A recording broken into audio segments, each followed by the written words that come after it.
pertemuan 1 mata kuliah survei rekayasa G421 ya, prodi geomatika jurusan teknik informatika ya. Pada peraturan kuliah di survei rekayasa ini, peraturan ini hampir sama seperti yang lainnya gitu ya, di praktek maupun teori kelas saya gitu ya. Kalau teori ya 10 menit lah ya, kalau absensi toleransi ada absensi kosong ya 10 menit gitu maksimal. Kalau praktek ya maksimal 5 menit harusnya gitu ya. Kenapa? Karena kita butuh kesiapan peralatan gitu ya. Kemudian kuliah tidak hadir ya harus wajib menyesuaikan diri, belajar sendiri gitu ya. Kemudian pada saat praktikum ini Anda misalkan ya, jangan sampai lah ya merusak, menghilangkan, merubah setting default alat, maka wajib atau harus mengembalikan kondisi alat seperti semula. Nah, gitu ya. Mengganti, bisa jadi mengganti komponen spare partnya sampai mengganti dengan unit yang baru. Nah, ini mana yang cara terbaik gitu ya, agar alat tersebut atau bisa komputer, bisa alat praktek gitu ya, harus balik settingnya seperti semula gitu ya.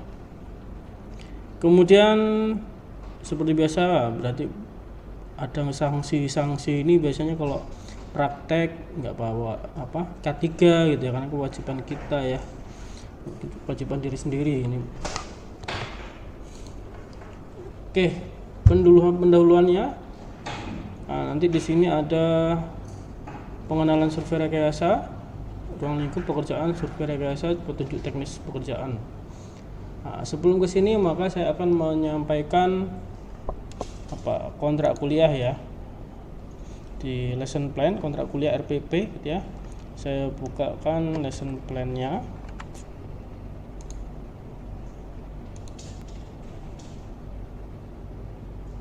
Lesson plan.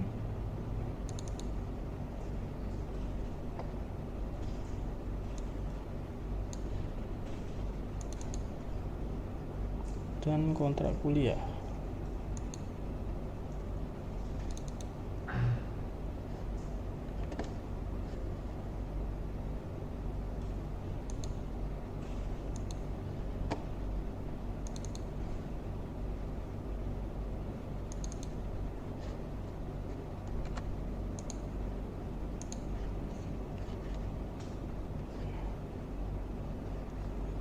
Oke, lesson plan-nya udah muncul.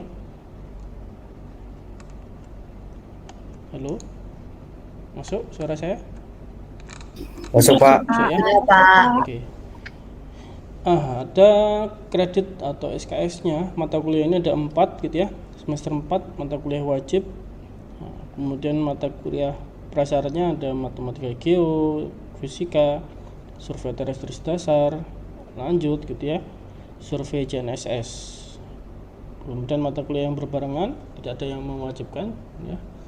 Dosennya saya sendiri.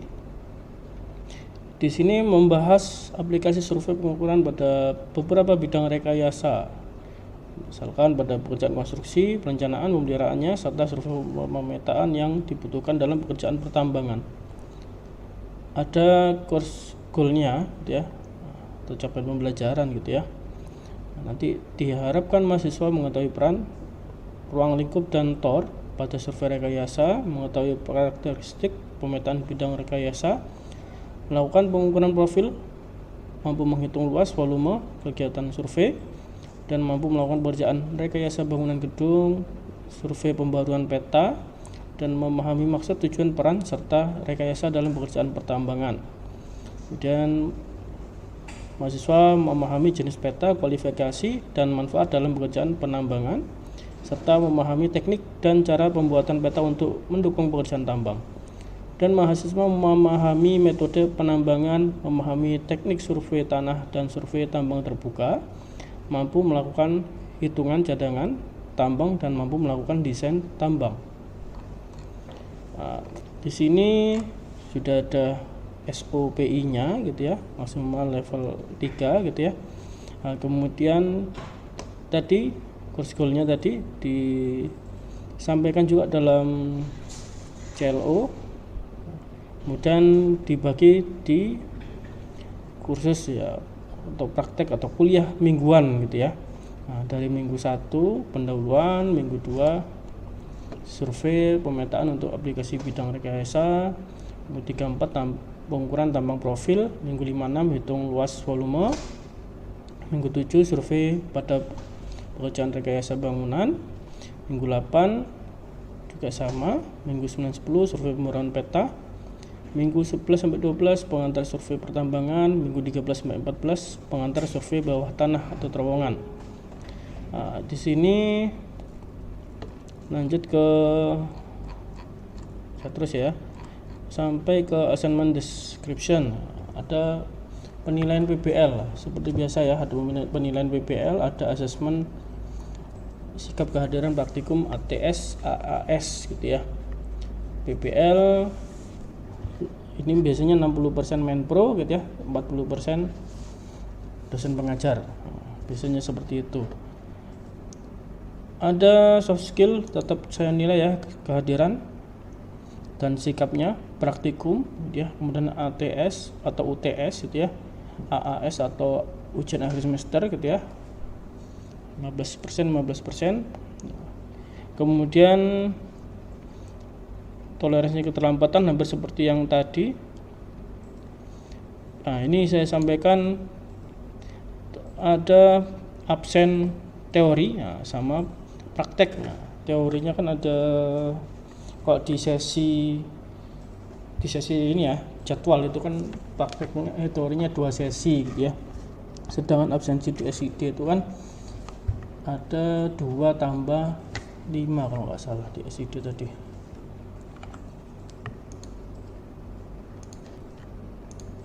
Di SID itu ada 2 teori, prakteknya 4, nah, berarti ada 6 ya. Sedangkan kita absennya 2 sesi saja. 2 sesi saja ini saya gunakan untuk absen visitasi mingguan tiap minggu gitu ya. Dan ada absensi teori. Absensi teori nanti saya kasih link di learning seperti biasa, nanti silakan Anda menyimak gitu ya. Menyimak seperti kalau sekarang ini saya jelaskan, berarti kan sudah menyimak ya. Nanti tinggal buat kesimpulannya aja ya di situ, kemudian upload di sini. Ini sebagai bukti absen teori gitu ya. Nah, absen teorinya ada berapa? 2 sesi biasa, silakan disimak di learning. Kemudian ada absensi praktek. Praktek ini ada 4 ya. Praktek ini apa? Nah, biasanya saya gunakan absen apa? Visitasi ya. Visitasi itu tiap minggu, setiap minggu ya. Melakukan apa? Melakukan laporan progres pekerjaan PBL. Nah, itu ada 4. Praktekum 2. Kemudian ada 2 lagi ya. 2 visitasi di kampus biasanya atau visitasi secara daring. Kemudian kalau perlu praktek di lapangan, nah ini kan nanti ada pengambilan data di lapangan ya di Tanjung Riau gitu ya. Nah, itu juga ada absensi juga. Nanti saya masukkan ke sini. Jelas absensinya? Jelas. Halo? Jelas, Pak. Jelas ya? Oke. Saya Jelas, kembali lagi. Kemudian assignment-nya gimana? Ujiannya gimana? Tugas PBL berupa laporan dan presentasi dikumpulkan melalui learning ya. ATS, AS teori 2 sesi seperti yang kemarin ya, ada di learning. Jadi assessment learning bisa pilihan ganda, bisa isai gitu ya. Kemudian ada AS praktek sama ATS praktek, ini 4 sesi melalui presentasi apa? Mid report ya, sama final report PBL. Nah, ini juga wajib hadir gitu ya. Kemudian kalau kontrak kuliah ya, saya sampaikan kontrak kuliah. Nah, isi kontrak kuliah itu hampir sama sebetulnya ya. Cuman ada peta kompetensinya saja. Ini mulai dari awal mahasiswa tadi. Mengetahui peran ruang lingkup, TOR dan survei rekayasa. Oke. Kemudian tugas evaluasi juga sudah. Nah, yang lain-lain juga oke gitu ya.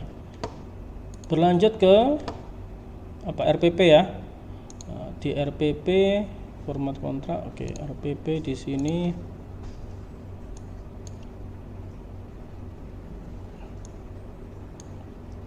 Pembagian kelompok sudah ada ya, pendukung daerah pembagian kelompok PPL sudah. Pembagian kelompok PPL itu kemarin sudah dijelaskan pada waktu kick off ya. Jadi yang melakukan praktek survei rekayasa itu tidak hanya terbatas mahasiswa yang ini saja gitu ya, kan ada kelompok 3 sama kelompok 4 ya, tetapi semuanya ini wajib melaksanakan survei rekayasa. Nanti akan saya tagih tiap minggu juga ya, progress reportnya bagaimana, baru saya absen visitasi tadi ya. Jadi kalau nggak ada yang lapor, nggak ada yang progres, nggak ada yang laporkan apapun sama sekali, nggak ada screenshot, nah itu maka absensinya kosong. Jelas? Jelas ya. Nah ini berlaku untuk semua kelompok ya. Ini kan sebagai administratif saja ya. Ada ini maksudnya yang saya kelompok saya yang saya pimpin gitu ya, kelompok 3-4. Jadi dibagi untuk semua dosen dapat mahasiswa, istilahnya kayak mahasiswa bimbingan gitu ya.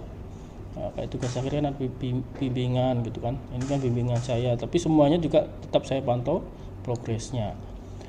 Untuk RPP, RPP nya ini sudah saya taruh di link juga beserta semua RPP yang lainnya gitu ya. Kalau di sini untuk survei rekayasa ya, luarannya ada peta topografi, profil, hasil luas volume, laporan evaluasi hasil, dan draft HKI. Minggunya 1 sampai 14. Pekerjaannya pembuatan titik PM, pengukuran titik PM ya, melakukan survei topografi detail garis pantai, membuat profil manjang melintang, menghitung luas volume untuk penentuan pelabuhan perintis, pembuatan draft HKI minimal 4 peta ya. Desain umumnya sama seperti yang ruang lingkup yang saya sampaikan tadi gitu ya. Kemudian konstruksi produk dari awal pengambilan data survei rekayasa, perencanaan ya, pembuatan titik PM, penyediaan titik PM, hingga profil, layout gitu ya. Nah kemudian ini sama juga pembuatan titik PM, topografi, dan garis pantai akhirnya. Kemudian peralatannya ada GPS handheld, ada GNSS geodetik, ada ATK gitu ya, ada printer, ada kertas ATK dan lain sebagainya, ada formulir gitu ya. Nah, kemudian tantangan isu seperti biasa komunikasi ya, kemudian ada kendala cuaca, perizinan gitu ya. Maka ini perlu nanti kita perhatikan dengan seksama gitu ya. Kemudian estimasi waktu pekerjaan sudah saya bagi juga dalam 14 minggu ya.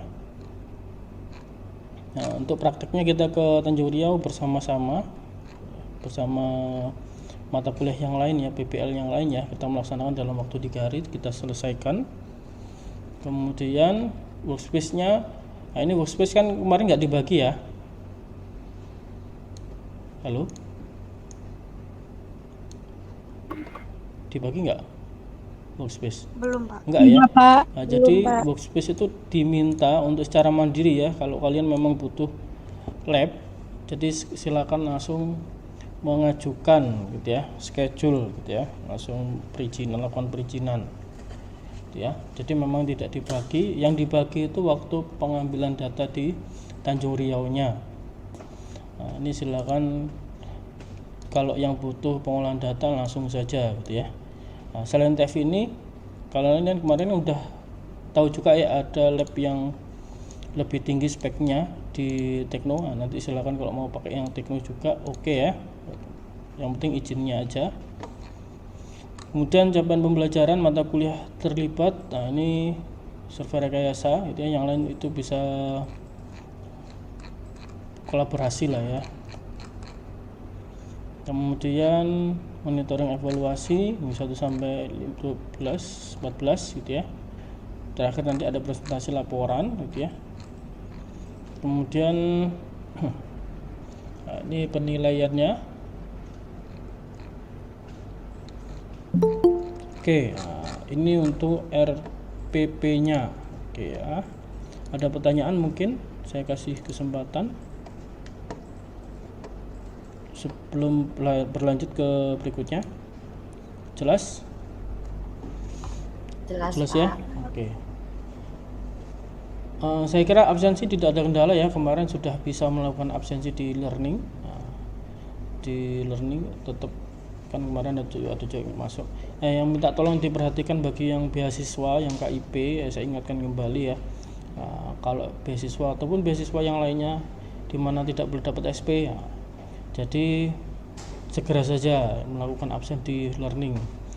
Kan sekarang sudah saya buka, saya juga kasih link-link video ya, tetapi nanti ada updatean seperti yang hari ini kan filenya akan berbeda ya, penjelasannya akan berbeda karena ada materi tambahan di sebelum materi yang lain gitu ya. Tambahannya seperti apa, nanti ada ruang lingkup dan seterusnya. Pengertian dan peran survei rekayasa. Pertama, survei rekayasa ini merupakan sebuah pengukuran permukaan bumi yang digunakan untuk membuat peta situasi atau peta topografi atau peta teknik yang mencakup pemetaan topografi secara skala besar gitu ya, sebagai dasar dari perencanaan dan desain rekayasa seperti jalan, jembatan, bangunan gedung, jalan layang, bendungan, perencanaan pemasangan jalur pipa, saluran irigasi dan lain-lain. Jadi semua pekerjaan keteknikan gitu ya, membuat infrastruktur sampai bangunan gitu ya, fasilitas umum dan sebagainya, ini adalah kegiatan survei rekayasa gitu ya.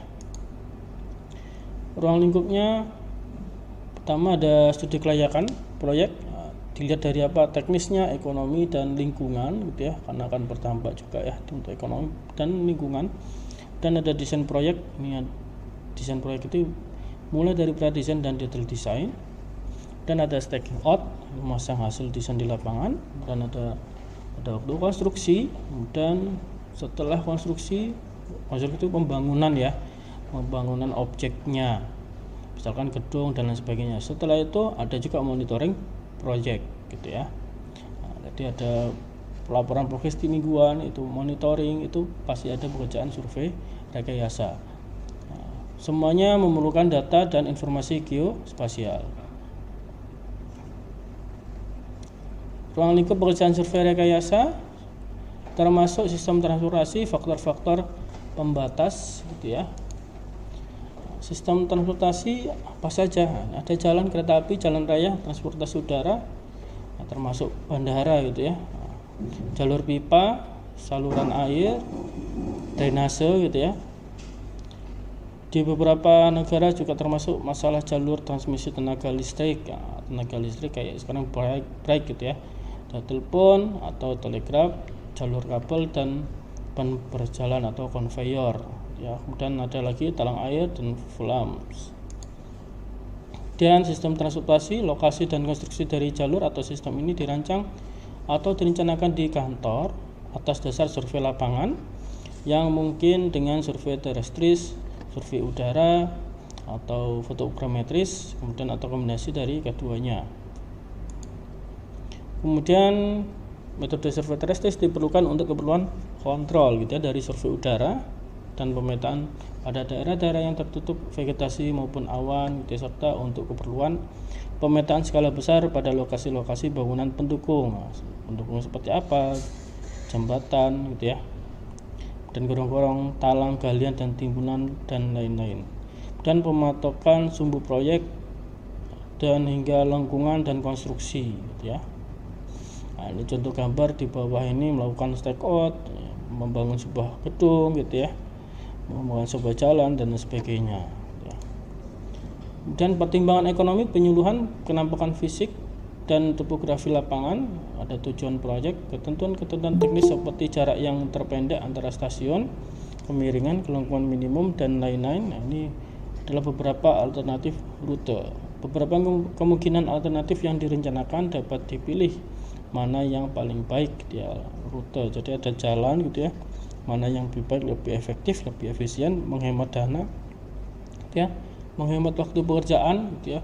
Inilah yang disebut dengan alternatif rute. Kemudian lokasi rute dan bangunan pendukungnya ditentukan dengan pertimbangan dan saran dari para insinyur gitu ya. Bila di kemudian hari perlu perbaikan atau perkembangan tidak akan menemui kesulitan. Nah, di sini insinyur keteknikan ini bermacam-macam ya, tidak hanya di geodesi, geomatika, ada sipil, lingkungan, arsitek dan seterusnya gitu ya. Nah, semuanya sangat berperan. Kemudian ada faktor-faktor pembatas itu. Misalkan ini yang harus diakomodir dari jalan kereta api dan jalan raya adalah masalah lalu lintas dan kondisi medan lapangan atau topografi. Kondisinya bagaimana? Ya, kondisinya ada yang datar, bergelombang atau rolling gitu ya, dari ringan hingga berat, dan berbentuk bukit atau pegunungan gitu ya, dari ringan sampai berat. Ringan itu menanjak atau landai, tidak terlalu menanjak gitu ya, hingga curam gitu ya.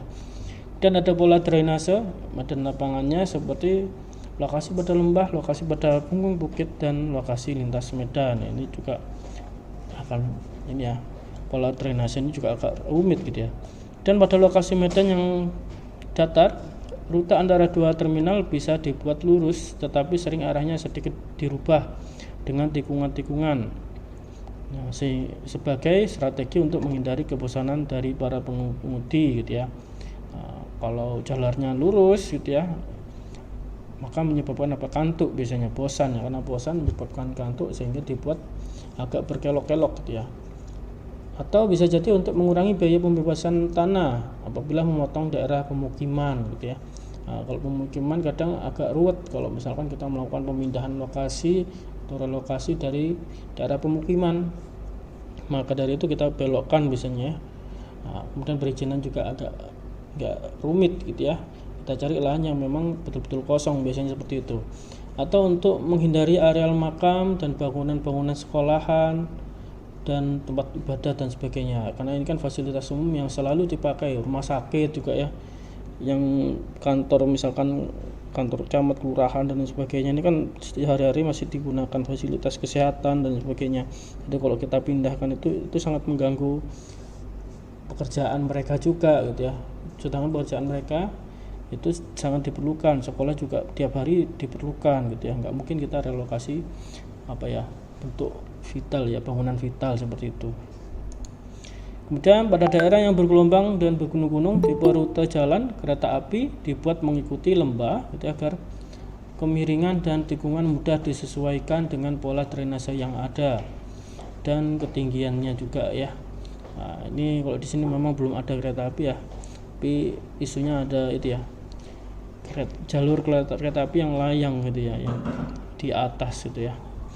Nah, yang akan dibangun di Batam 2024 kalau nggak salah ya.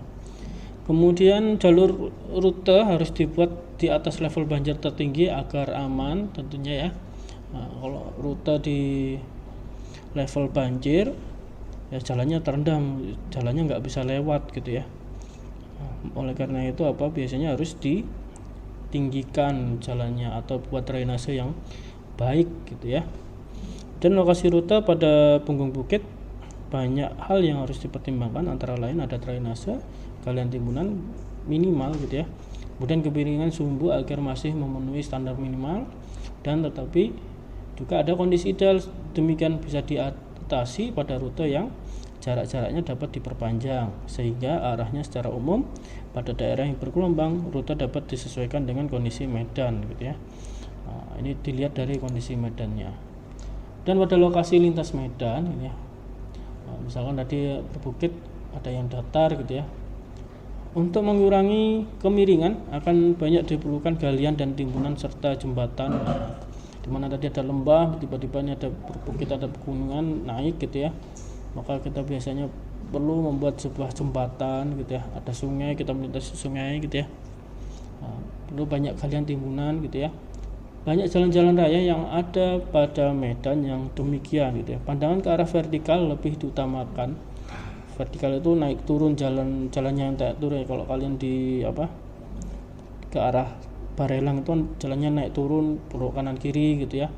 Nah, ini perlu diutamakan ya, pandangan vertikal untuk keselamatan pengendara daripada geometri ke arah horizontal. Horizontal itu kanan kiri gitu ya, berkelok kanan kiri. Dan pada lokasi lintas medan yang bergunung-gunung gitu ya, ada gap atau saddle pada punggung bukit merupakan titik definite gitu ya dari kontrol di mana garis rute dibuat menurun ke bawah atau istilahnya ada permukaan drainase dengan kemiringan yang masih diperbolehkan atau memenuhi syarat. Dan garis yang demikian mempunyai karakteristik lokasi sisi bukit dengan penurunan kemiringan yang tidak seragam. Kelengkungan yang disesuaikan dengan bentuk medan dari ringan sampai berat dalam keseimbangan antara galian dan timbunannya. Nah, kemudian survei untuk sistem transportasi dibutuhkan setiap tahapan jalan raya dan kereta api ya. Pertama ada survei penyuluhan pendahuluan atau pengenalan ya, reconnaissance gitu ya. Ada survei pendahuluan, ada survei lokasi, dan ada survei konstruksi gitu ya. Nah, sebagai petunjuk bagi pelaksana konstruksi pada berbagai fasilitas. Di dalam survei ini ada mencakup resetting atau mematukan apabila dibutuhkan dari patok-patok sumbu dan survei khusus untuk pemasangan patok gorong-gorong atau jembatan. Eliminasi ketinggian bangunan, perubahan desain dari konstruksi, pemasangan, ketinggian akhir dan lain-lain. Dan ada rute jalan kereta api, rute jalan raya, transportasi udara, saluran irigasi, pipa, transmisi, dan utilitas. Di dalam jalur rute ini ya, yang dikatakan rute adalah jalan kereta api, jalan raya, saluran untuk pengairan, pelayaran, ya, ada saluran pipa, ada saluran listrik, telepon gitu ya, lintas udara, ada jaringan utilitas dan lain-lain. Jalan kereta api, prosedur rekayasa pembangunan jalur kereta api ini secara garis besar sama seperti jalan raya gitu ya. Nah, tapi secara relatif perhatian terhadap masalah kemiringan gitu ya, sumbu jalan, kelengkungan atau lingkungan lebih diperhatikan secara lebih seksama gitu ya. Tahu sini ya kalau kereta api kan bebannya berat ya, membawa beberapa gerbong gitu ya. Kalau terlalu miring gitu ya, itu akan jatuh gerbongnya gitu, terlalu berkelok, terlalu tajam keloknya itu juga akan berakibat fatal gitu ya. Ketinggian, naik turun, vertikal ini sangat diperhatikan. Kemudian ada faktor pelambatan dari lokomotif dalam menarik gerbong yang harus diatasi karena di sini ada beberapa faktor gitu ya yang memperlambat kecepatan, antara lain seperti perlambatan kereta kemiringan sumbu jalan, perlambatan karena tikungan. Ya, karena beberapa variasi tenaga yang bertentangan dengan arah gerak maju lokomotif, diantaranya dikarenakan ada internal friksi dari bagian-bagian lokomotif itu sendiri ya. Apalagi lokomotifnya biasanya 10, 9 atau mengangkut banyak beban gitu ya. Kemudian ada jurnal friksi gitu ya, atau perlambatan perputaran dan pelambatan yang diakibatkan dari defleksi karena beban atau berat kereta dan muatan, dan ada perlambatan flank dan pelambatan udara atau angin. Kemudian jalan raya ini dipertimbangkan menentukan lokasi dan desain jalan raya, ada kelengkungan, landai, kemiringan, drainase, kondisi tanah, keselamatan, jarak pandang, lebar jalan, keamanan pinggir jalan, dan permukaan yang mungkin menimbulkan kecelakaan lalu lintas. Nah, kebanyakan pengendara lebih suka lengkungan yang panjang dan jalan yang lurus serta mendatar karena akan memudahkan pandangan dalam mengemudi. Dan ada rute yang monoton ini menyebabkan kepesonaan dan menyebabkan kantuk ya, sehingga menimbulkan kecelakaan. Beberapa daerah karena faktor topografi, rute ini akan terpaksa dibuat berkelok-kelok mengikuti keadaan malam gitu ya. Sementara di beberapa sektor menghindari rute yang terlalu lurus sehingga bentuknya seperti dipaksakan apabila dilihat dari tempat yang tinggi, apalagi kalau daerah jalan yang menanjak gitu ya. Atau misalkan kalau kalian lihat jalan kelok 9 gitu ya, kenapa nggak dibuat lurus saja gitu ya. Nah, kalau buat lurus ya susah karena menanjak gitu ya. Sebenarnya dekat sih kalau lurus ya, tapi biayanya juga lebih tinggi karena kan beda ketinggiannya terlalu besar gitu ya. Kemudian ada survei rute adalah mencari trase dari suatu rute, trase jalur tadi ya secara umum. Nah, problemanya ini mencakup semua pekerjaan lapangan dan perhitungan termasuk pembuatan peta, profil-profil dan sebagainya yang berhubungan dengan perencanaan pembuatan suatu rute sampai dengan pemetaan untuk dokumentasi dan pemeliharaan. Rute menjadi penghubung antara suatu tempat dengan tempat lainnya, dan tujuan survei rute adalah untuk mendapatkan rute terbaik antara dua tempat, menentukan jurusan, kemiringan, dan perincian-perincian lainnya dari rute yang terpilih. Kemudian ada masalah ekonomi gitu ya. Kos biaya ini bisa dihitung dan dinyatakan dalam bentuk uang ya. Tetapi benefit atau keuntungan ini juga bisa dinyatakan dengan hal yang lain ya, yang tidak bisa disampaikan secara konkret. Terutama pada pembuatan jalan raya. Pada pembangunan jalan raya, keuntungannya bisa berbentuk manusia, barang-barang dapat dipindahkan dengan mudah dan cepat dari satu tempat ke tempat yang lain ya, dengan kemungkinan adanya kemajuan industri, pariwisata, pertanian, dan lain-lainnya. Dilihat dari segi keuntungan, apakah suatu proyek akan dilaksanakan atau tidak, ini harus dipertimbangkan segi-segi ekonomi, sosial, politik. Dan pada pelaksanaan suatu proyek, peranan ekonomi terus ada, mulai dari penyuluhan sampai dengan pemeliharaan atau maintenance. Kemudian ada desain atau perencanaan suatu rute tergantung pada survei rute, terutama pada penentuan trase dan penempatan jalur di lapangan. Misalnya pada perencanaan suatu jalan raya, kita harus tahu antara tempat-tempat mana, jumlah jalur, dan lebar trase kemiringan. Dan ada pengaruh daerah yang bisa diperhatikan juga ya. Nah, di sini daerah diklasifikasikan dalam beberapa daerah seperti datar, berbukit, dan pegunungan. Pada daerah yang datar tidak diperlukan pengukuran penyuluhan dan langsung gitu ya.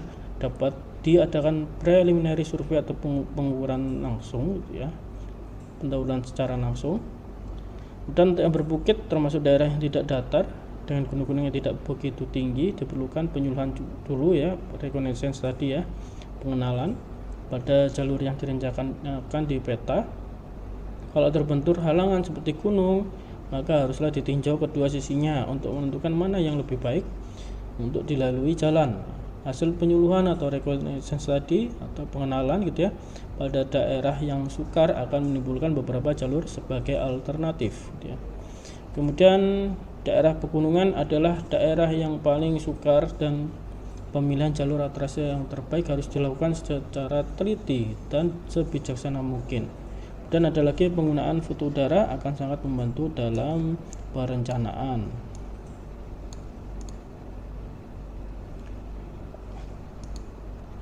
Kemudian pada lereng yang terlihat pada gambar misalkan gitu ya, ada lapisan stabil dan tidak stabil ya, terutama pada penggalian haruslah diselidiki dulu apakah tidak akan menimbulkan erosi atau kelongsoran. Lahannya seperti apa, misalkan miring gitu ya. Nah, kita kalau mau buat jalan gimana? Berarti harus ada yang digali gitu ya, harus ada yang ditimbun. Tetapi juga lihat lapisan dasar tanahnya ini kira-kira dari apa, dilihat dari struktur geologinya ya, rawan longsor enggak gitu ya. Kalau misalkan rawan longsor berarti harus ada biasanya apa, dari geoteknik gitu ya. Di sini ada geoteknik, apa yang harus dilakukan pada tanah tersebut, misalkan tidak hanya ditimbun aja ya, misalkan ditambahi geotekstil gitu ya, ada misalnya apa, lapisan tertentu, berapa kali timbunan, berapa kali pemadatan gitu ya, ditambah struktur lagi enggak di sini, struktur penahan gitu ya. Nah, ini yang perlu diperhatikan. Jadi semua insinyur tadi ya, ini semua bekerja di sini. Tahapan survei rute untuk perencanaan biasanya apa yang perlu dilakukan? Nah, pertama yang mengumpulkan datanya gitu ya. Bisa berupa peta topografi 1/25.000, peta kadaster, peta geologi, sebagainya. Kemudian dipelajari di kantor untuk mendapatkan konsep dari proyek, kemudian penyuluhan di lapangan atau pengenalan tadi ya, data-data dari lapangan diolah di kantor dan dibuat laporan rekomendasi. Dan ada survei pendahuluan, sebagai hasil dari penyuluhan maka diadakanlah peninjauan pada beberapa rute dan pengukuran untuk memilih suatu rute yang tepat. Ada pekerjaan di kantor, membuat peta dan proyeksi serta profil dari rute yang dipilih. Pada survei pendahuluan mengadakan perhitungan pendahuluan dari pekerjaan dan biaya. Kemudian ada lokasi ya, di mana pengukuran di lapangan untuk memasang patok-patok dari sumbu atau as rute di tengah rute ya. Dan ada penelitian dan perbaikan pada bagian-bagian yang kurang cocok dengan peta. Nanti akan dibawa lagi, misalkan terjadi kendala di lapangan gitu. Tanahnya ternyata bermasalah atau misalkan ada lahan punya orang ya, berarti ini akan dibawa lagi ke kantor. Tahapan survei berikutnya ada untuk konstruksi pekerjaan kantor yang meliputi spesifikasi dan gambar-gambar dari semua detail proyek, spesifikasi gambar teknik ya, memborong proyek atau tender, adanya hubungan dengan pemilik tanah, dan pengukuran konstruksi meliputi pemasangan patok-patok untuk pekerjaan konstruksi, pemasangan pilar atau patok acuan atau reference, patok tanjakan dan penggalian gitu ya, patok kontrol konstruksi, ukuran periodik, dan menghitung pekerjaan yang sudah dikerjakan sebagai dasar untuk membayar pemborong, pengukuran untuk bangunan seperti jembatan dan sebagainya. Tahapan penyuluhan atau pengenalan tadi ya penting ya, ditentukan jadi atau tidaknya suatu proyek. Pada tahap ini perencanaan mencari jalur alternatif dengan bantuan atau pada peta topografi hingga dapat beberapa alternatif jalur. Kemudian jalur tersebut diadakan penelitian lebih lanjut dengan peta topografi ya, dapat merencanakan arah-arah jalur trase yang mungkin. Kemudian dalam menentukan arah trase kita harus mengetahui kemiringan maksimum ya yang diperbolehkan, skala peta yang digunakan, dan interval garis konturnya. Dan penyelidikan di tahap ini harus secara integrated gitu ya, artinya bukan saja dari sisi teknis tetapi juga dari segi sosial ekonomis ya, kecuali itu kita juga harus bisa meramal pengaruh proyek ini dalam waktu kemudian. Nah, jadi butuh nggak jalannya gitu ya, dibuat jalan, nah, misalkan jembatan buat jalan, jembatan babin ya, nah, perlu nggak sih buat jembatan babin gitu ya, kalau nggak perlu ya ngapain dibuat gitu ya, pasti dilihat dari segi sosial ekonomis. Nah, seperti dulu juga perlu nggak jembatan barelang dibuat gitu ya, nah pasti ada dilihat juga ya dari berbagai macam segi, tidak hanya teknis tapi sosial ekonomi.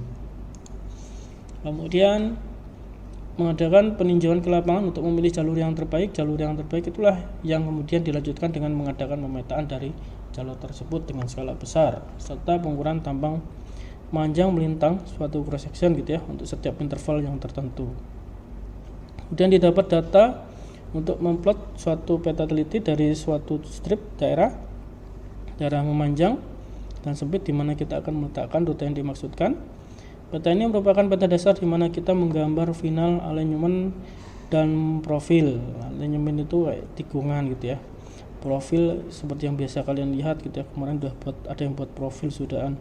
Dan dari sini dapat juga kita peroleh data untuk perhitungan pemindahan tanah, besarnya bangunan-bangunan jembatan, dan kurang-kurang serta jalur yang diperlukan.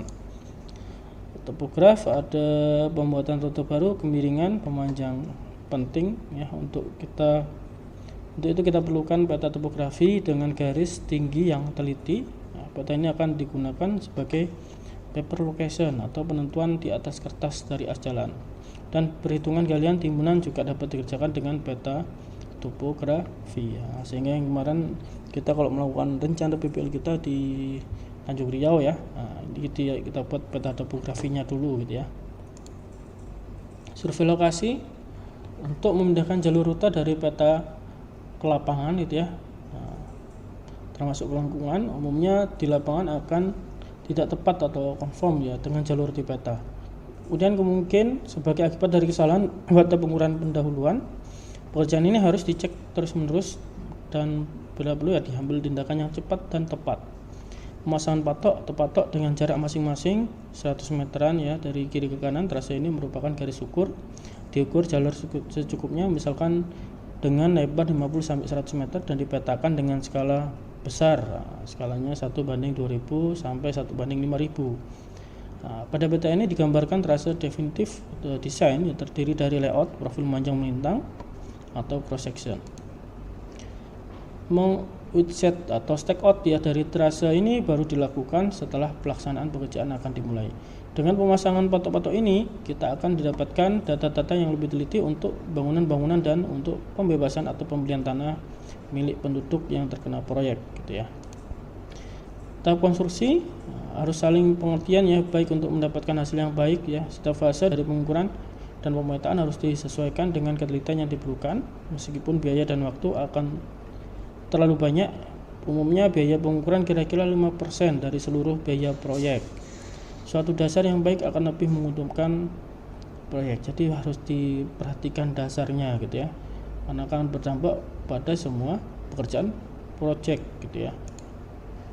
Kemudian tadi pekerjaan kantor yang meliputi penyajian data, spesifikasi, gambar-gambar dari semua detail proyek, menyiapkan dokumen tender, daftar pemilik dan luas tanah yang terkena proyek, dan tahap konstruksi. Ada pengukuran yang diperlukan atau dilakukan di sini meliputi pemasangan patok-patok untuk pemasangan pilar-pilar, pengikatan, patok tanjakan, penggalian timbunan, patok kontrol konstruksi, ukuran periodik, pengukuran untuk bangunan jembatan, gorong-gorong, drainase, dan lain-lain. Kemudian peran survei pemetaan dalam bidang rekayasa. Di sini peta merupakan dasar yang harus tersedia. Jadi pengumpulan dasar tadi ya, peta topografi, kadaster, geologi, peta lingkungan, dan lain sebagainya ya, yang ada bisa dikumpulkan. Kemudian merencanakan kegiatan rekayasa jauh lebih mudah dilakukan semuanya di atas peta gitu ya. Peta tadi sudah dikumpulkan, kita akan melakukan tadi penyuluhan gitu ya, penentuan, pengenalan lokasi gitu ya, dan mau lewat mana ini rutenya gitu ya. Nah, ini semuanya mudah jika di atas peta. Hasil perencanaan perlu dipasang di lapangan, jadi stake out tadi ya, sudah direncanakan kita pasang semuanya di lapangan gitu ya, dan membantu dalam hal monitoring dalam proses konstruksi ya. Monitoring semua pekerjaan itu juga memerlukan pekerjaan survei rekayasa. Di bidang geomatika atau sebagai surveyor ini sangat membantu ya. Kemudian ada petunjuk teknis pekerjaan atau TOR. TOR itu apa? Term of Reference gitu ya bahasanya ya. Apa itu TOR tadi ya? TOR ini seperti acuan gitu ya, peraturan yang harus dilakukan secara teknis yang harus dikerjakan. Fungsinya apa? Ya, semua pekerjaan harus sesuai dengan TOR gitu. Jangan sampai nanti misalkan pekerjaannya secara TOR itu spesifikasinya 10, level 10, tetapi yang dikerjakan level 5. Jadi level 5 ini gimana caranya harus bisa mengejar ke level 10 gitu ya. Ada standarnya, standar pekerjaan. Kemudian pembuat TOR, siapa sih yang buat TOR? Nah, ini tentu yang buat TOR ya pemilik pekerjaan gitu ya. Pemilik pekerjaan misalkan Kementerian PUPR gitu ya, atau misalkan BP yang punya, kemudian ada Bandara Angkasa Pura gitu ya, Kereta Api Indonesia KAI, PT KAI, dan lain sebagainya. Dia akan membuat TOR. Tentu TOR itu harus sesuai dengan standar yang berlaku ya, misalkan SNI atau standar nasional internasional gitu ya, mana yang digunakan pasti sesuai secara teknis gitu ya. Kemudian contoh TOR yang di bidang kita gitu ya, misalkan TOR untuk kegiatan survei titik kontrol, biasa ada SNI-nya ya, SNI jaring kontrol horizontal gitu ya. Ada TOR untuk kegiatan survei irigasi, TOR untuk kegiatan survei desain persawahan, untuk jalan raya, jembatan, untuk survei bangunan gedung bertingkat, semuanya ada TOR-nya gitu ya. Tentu sesuai dengan standar yang berlaku. Nah, nanti Anda kuliah di misalkan survei foto, itu kan juga ada TOR-nya, ada SNI-nya. Di JNSS kemarin juga sudah ada. Survei terestris itu juga sudah ada aturannya gitu ya. Nah, ini tugas ya. Kemudian yang tegakan tower gedung, ini ada prakteknya, nanti saya kasih di materi praktek aja ya. Anda simak prakteknya. Kalau praktek kita ini kita nggak melakukan praktek yang lain ya, kita prakteknya hanya praktek PPL saja. Oke, ini untuk materi teori ya. Nanti materi praktek sudah ada di learning ya. Silakan nanti tetap disimak saja gitu ya, sebagai bahan pembelajaran gitu ya, bahan pengetahuan. Oke, terima kasih ya untuk ini teorinya. Tinggal berapa menit nih?